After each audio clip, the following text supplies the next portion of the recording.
So I have some follow-up thoughts regarding my Josh Gattis Ohio State video.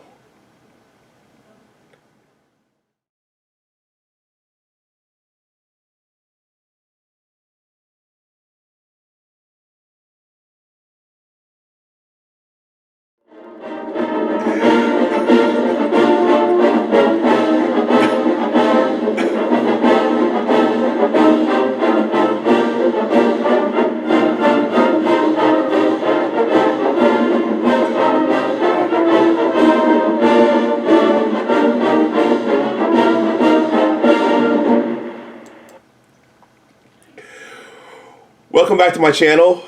My name is Dr. Anwar Youssef Dunbar, and this is Big Discussions 76 Sports. Please like this video, please share it, and please subscribe to my channel. Excuse me.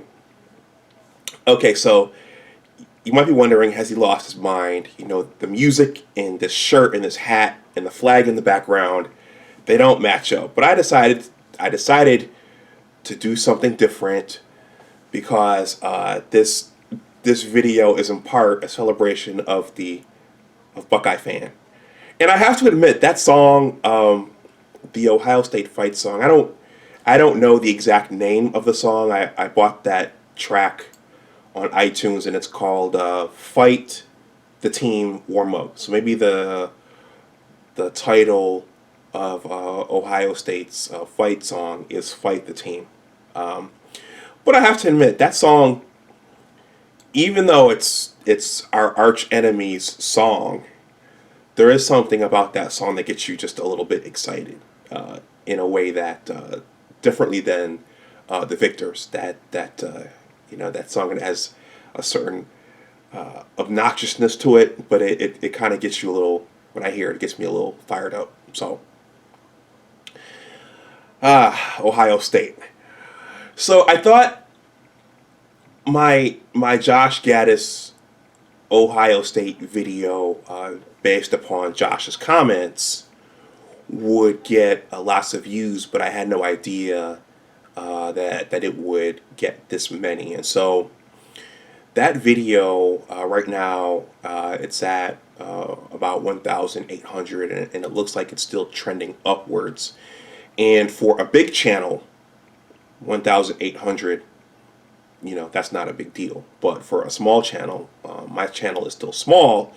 That's a big deal. Those are a lot of views for me. And over on my original channel, I think the video that got the most views, which was 2,000 some odd views, that was my reaction video to our 2019 ass whipping at the hands of Ohio State. So Ohio State is good for views, and as all discussed, the Ohio State fan base is very, very, very passionate, and they come out and they represent.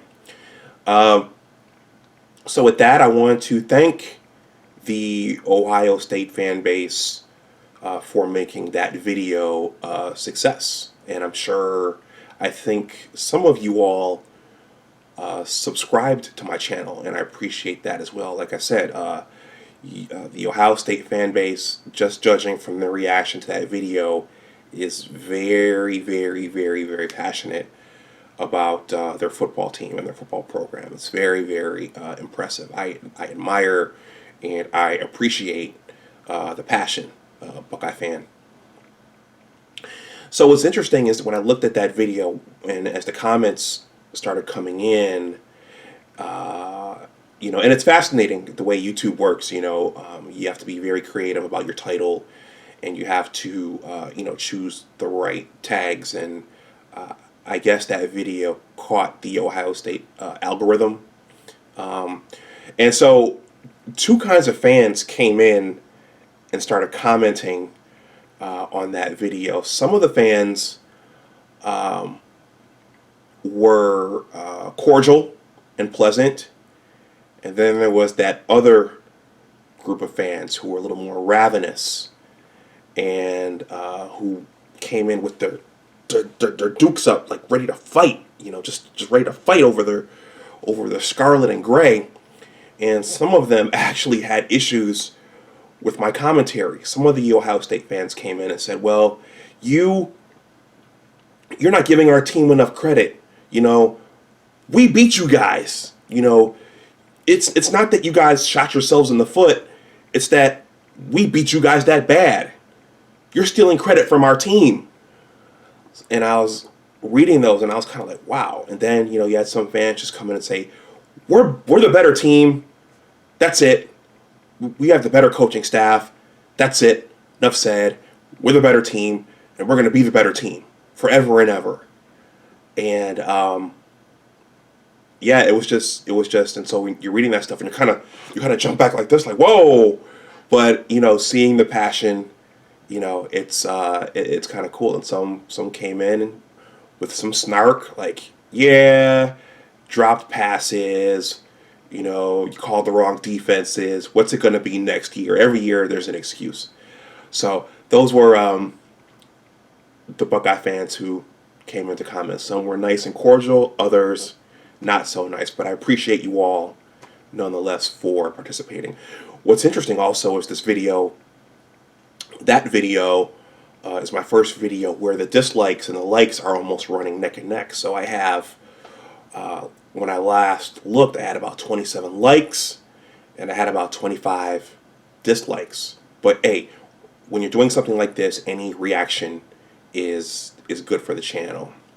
So I'm a Michigan alum and I want to see my team win, but I thought I acknowledged in that video and all my videos that Ohio State right now is the better team and you all have the much stronger program. So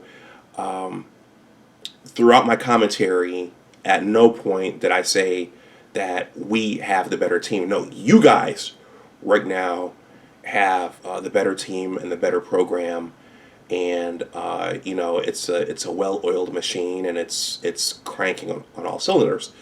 So once again, respect to you guys and respect to the Ohio State fans for coming in and supporting my channel.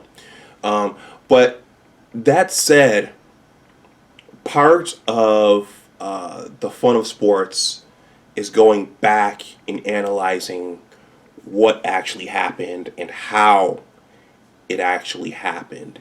And that's in part how teams get better. You see what your team was able to do and you see what your team was unable to do, and hopefully your coaching staff can go back and tweak those things that weren't done well so that those weaknesses become strengths.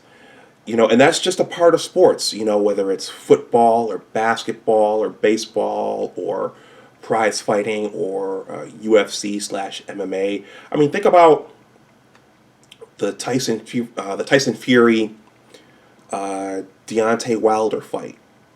Much of the commentary was about how Deontay Wilder got destroyed by Tyson Fury.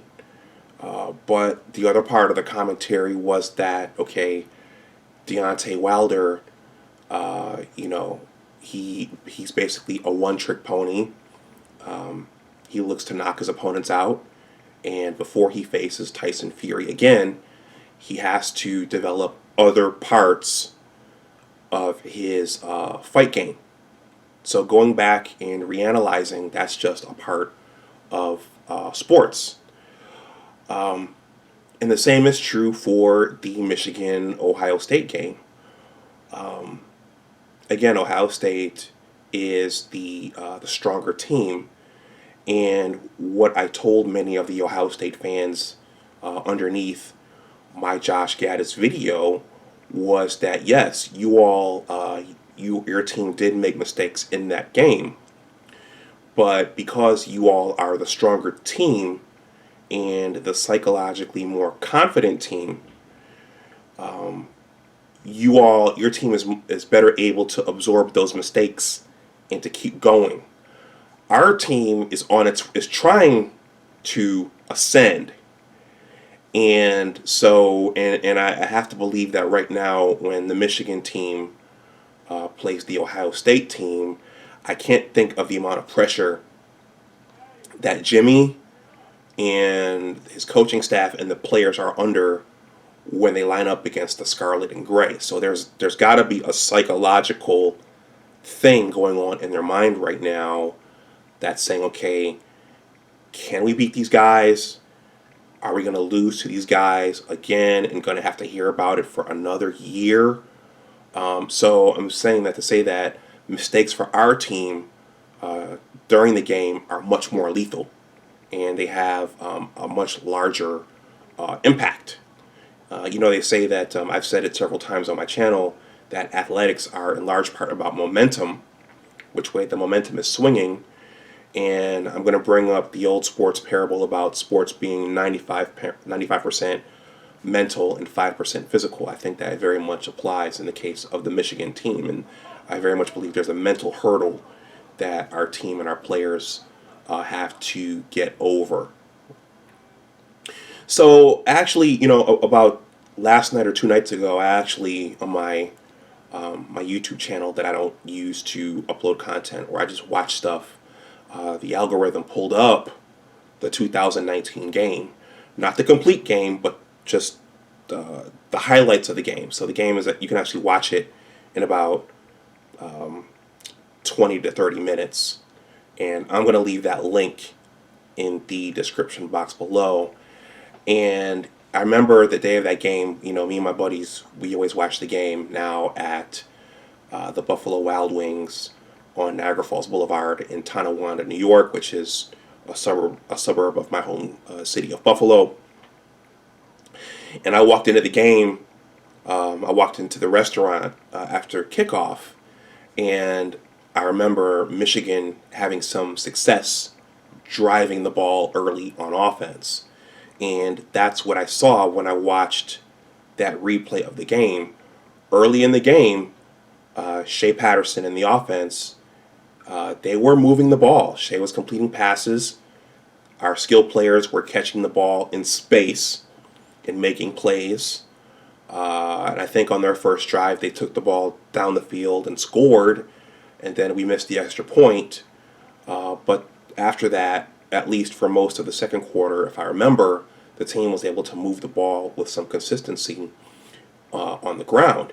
And so what you had deep into, at some point in the second quarter, the exact time escapes me, is I think Ohio State was up by about up 21-13, and our team was driving the ball down, and we had the ball down at the goal line. And I can't remember if Cesar Ruiz, who was our former center now, I think he declared for the NFL draft, but whoever was in there at center, there was a fumble at the snap.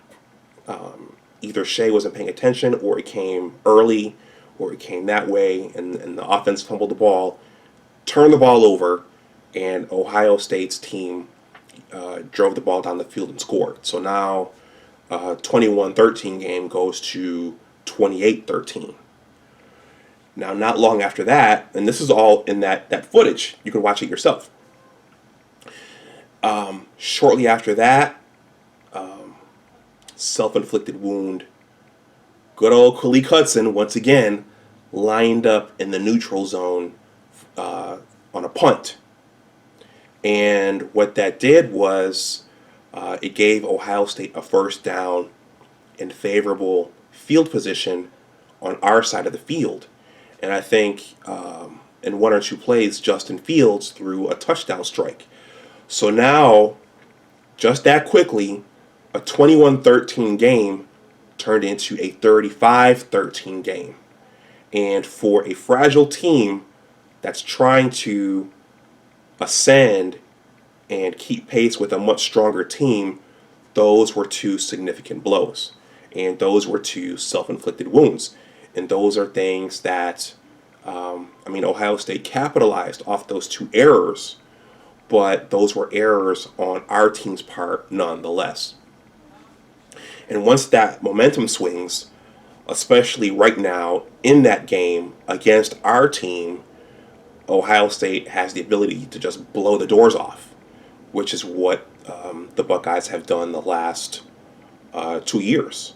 And so, so I stand by my comments about our team's self-inflicted wounds. Our team was competitive early on, and then it shot itself in the foot twice, and then again, Justin Fields, J.K. Dobbins, Chris Olave, you guys just blew the doors off, and that was it. So just to have I'm saying that to say, in summary, and I might have said this in the Josh Gattis video, just to stay close and just to have a chance to compete right now with an Ohio State, the opponent, unless it's an equally strong team like a Clemson, the opponent has to play a near perfect game just to be in the game at the end. The same thing goes for Wisconsin. Wisconsin in the Big Ten championship game was competitive for a half, and then maybe they got sloppy, maybe they got inside their own heads, or maybe Ohio State just flexed its muscles on the Badgers, but Wisconsin collapsed in the second half of the Big Ten title game. So that's sports, that's momentum, that's what happens. And that's my commentary style. I'm a scientist. I'm very analytical. I'm not the type of sports fan who's going to watch and say, our team is bad, your team is better, or our team is better than yours, and that's it. There's no need to talk about it. Our coaching staff is better, our team is better, you guys just have to accept it. No, I'm the type of sports fan who's going to break things down, go back and look at the details, and talk about, what our team did wrong. And I don't think I'm not that guy who's going to just throw the baby out with the bathwater and say, our team is bad, the sky's falling, we need a new coach, we need this, we need that, it's going to hell. No, I'm the type of fan that's going to say, okay, they need to tweak this and tweak that and tweak this and tweak that. They were in the game until X, Y, and Z. That's just my personality. That's the kind of fan that I am, and that's the kind of commentary that you're going to see here on Big Discussions 76 Sports from me. A guest might go off in the other extreme, but that's the kind of commentary you're going to get from me. It's going to be fair and balanced and even-keeled. And I think that that's why some of the Buckeye comments actually said, hey, we like your commentary, we like your approach. And I want to thank those Buckeye fans for those supportive words. I'm willing to point out what your team did well. You guys have a juggernaut. You guys have a kick-ass program right now. But I'm also going to point out the things that my team did wrong and my team can improve on. So thank you again to the Buckeye fans. I'm gonna stop this video here. It went a little longer than I wanted it to. Please like this video. Please share it. And please subscribe to my channel. If you're a Buckeye fan, a Spartan fan, a Fighting Irish fan, or a Crimson Tide fan, please come back and join the party. Go blue. And always remember that your attitude determines your altitude. Take care, and I'll talk to you the next time. Bye-bye.